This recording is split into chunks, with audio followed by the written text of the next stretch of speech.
రాజసంగా సత్కరించేవారు. ఈనాడు కూడా కవులకు అదే గౌరవం దక్కాలనే ఉద్దేశంతో శ్రీశ్రీ కళావేదిక పనిచేస్తుంది.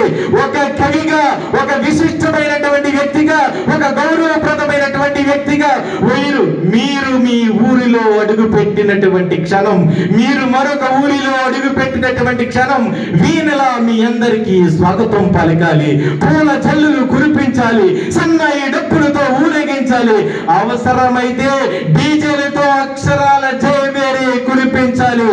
అప్పుడే కవికి సముచితమైనటువంటి స్థానం ఉంటుంది. ఎందుకంటే కవి సాదా సీదమైనటువంటి వ్యక్తి కాదు. సమాజంలో ఒక మహోన్నతమైనటువంటి కాలానికి ముందు మాట రాసి భవిష్యత్తుకు మార్గనిర్దేశకం చూపేవాడే కవి కావాలి.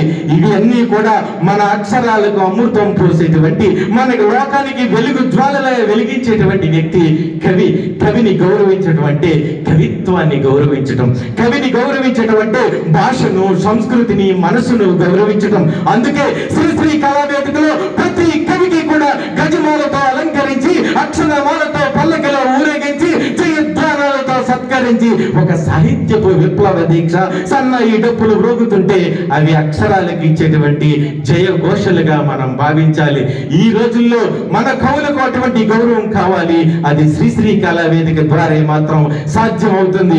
కవిని మనం కేవలం పుస్తక పుటల్లోనే గౌరవించడం సరిపోదు. మాకు సన్నాయి డప్పులు అక్కర్లొద్దు, మాకు భజనలు అక్కర్లొద్దు, మాకు ఏమి అక్కర్లేదు అంటే కవుని నువ్వు అగౌరవ పరిచినట్టనే ఈ సభాముఖంగా తెలియజేసుకుంటూ, కవులే మనకు సమాజపు దీపదారులు, రచయితలే మన హృదయపు దోరులు. శ్రీశ్రీ కళావేదిక అనేటువంటిది ఒక సంస్థ కాదు, ఒక సాహిత్య విప్లవ వేరి. తెలుగు కవిత్వాన్ని, తెలుగు సాహిత్యాన్ని, కళలను ఖండాంతరాలుగా వ్యాపించ చేయాలనేటువంటి ఉద్దేశంతో ఈ వేదిక పుట్టింది.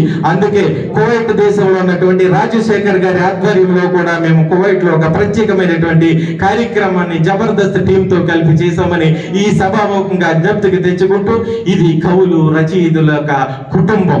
ప్రతి నెల ఒక్కొక్క జిల్లాలో మీరందరూ కూడా ఒక కుటుంబంలా అన్న, చెల్లి, తమ్ముడు, బావ, బామ్మర్ది, మామ అంటూ కూడా ఈ కవులందరినీ కూడా ఒక్కొక్క జిల్లాకి, ఒక్కొక్క పల్లెకి తీసుకువెళ్తున్నటువంటి ఏకైక సంస్థ శ్రీశ్రీ కళావేదికని ఈ సందర్భంగా తెలియజేసుకుంటూ, 153 నెలలుగా నిరంతరాయంగా పల్లెకు చేరం, జిల్లాగా వేరం.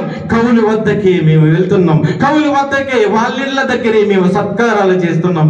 ఇది ఇప్పుడు 154వ జాతీయ శతాధిక కార్యక్రమంగా రికార్డులకు ఎక్కింది. 24 గంటల పాటు నాన్ స్టాప్ గా కార్యక్రమాలు చేసాం. అలా 24 గంటలు కాదు, 36 గంటలు కాదు, ఏకంగా తిరుపతి మహతీయ ఆడిటోరియంలో 48 గంటల పాటు ఒక్క క్షణం తిరిగి ఇవ్వకుండా నాన్ స్టాప్ గా నిరంతరాయంగా కార్యక్రమాలు చేసి ప్రపంచంలో ఏ భాషలోనూ, ఏ చరిత్రలోనూ, ఏ దేశంలోనూ, సాహిత్యంలో, సంస్కృతంలో ఇటువంటి కార్యక్రమములు చేయలేదని Guinness book of world record లో కూడా శ్రీశ్రీ కళావేదిక గుర్తించి త్వరలో గిన్నిస్ బుక్ ఆఫ్ రికార్డ్ అందుకుంటుంది. అదే విధంగా ప్రపంచ దేశాల్లో ఉన్నటువంటి 36 సంస్థలు గుర్తించి 36 వరల్డ్ రికార్డులు సాధించినటువంటి ఏకైక సంస్థ శ్రీశ్రీ కళావేదికని ఈ సందర్భంగా తెలియజేసుకుంటూ, ఇప్పటి వరకు మేము నిర్వహిస్తున్నటువంటి కవి సమ్మేళనాలను నిర్వహించాలంటే ఏ సంస్థకైనా కళలు లాంటిదే.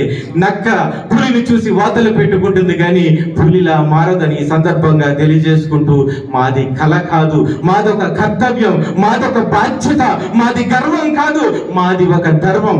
ఎవరో చేయలేనటువంటి సాహసం చేస్తున్నాం. ఇది కాపీరాయులు ఎంత ప్రయత్నించినప్పటికీ కూడా చేరుకోలేనటువంటి ఒక సునామీ, ఒక ఎవరెస్ట్ శిఖరం అని ఈ సందర్భంగా తెలియజేసుకుంటూ, ఇక్కడ కూర్చున్నటువంటి ప్రతి కవి కూడా రేపు ఇదే స్థానంలో అతిథిగా కూర్చోవాలని, మీరే అతిథులుగా ఉండాలని, మీరే సాహిత్య సభలు నిర్వహించాలని, అందుకే మిమ్మల్ని జిల్లా కార్యవర్గాలుగా ఎంపిక చేసి మీ జిల్లాలకు వచ్చి మీ కార్యక్రమం కార్యక్రమంలో మిమ్మల్ని వేదిక మీద అతిథులుగా కూర్చోబెడుతున్నాం.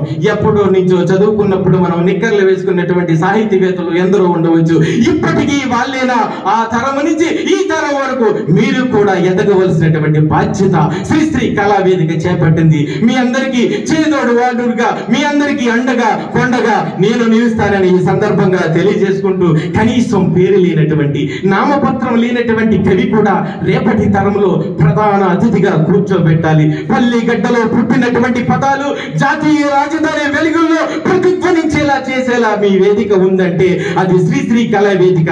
అందుకే మీ కళ ఎప్పుడు కూడా కనిపించకూడదు, మీ పద్యం ఎప్పుడు కూడా తడబాటుకు లోను కాకూడదు, మీ వాక్యం ఎప్పుడు కూడా సమాజగతల గురించి గర్భంలో పుడుతూ కడగని శిలలా నిలవాలి. అది మీరు పాడేటువంటి ప్రతి గాయకుడు గొంతులోంచి సత్యం కావాలి. ఎప్పటికీ వాళ్ళేనటువంటి సంప్రదాయాన్ని మనం తుడిచిపెట్టాలని ఈ సందర్భంగా తెలియజేసుకుంటూ, మేము వచ్చే సెప్టెంబర్ నెలతో పాటు అక్టోబర్ నెలలో అన్నమయ్య జిల్లాలో కూడా 156వ జాతీయ శతాధిక కవి సమ్మేళనాన్ని నిర్వహిస్తున్నామని, 157వ జాతీయ శతాధిక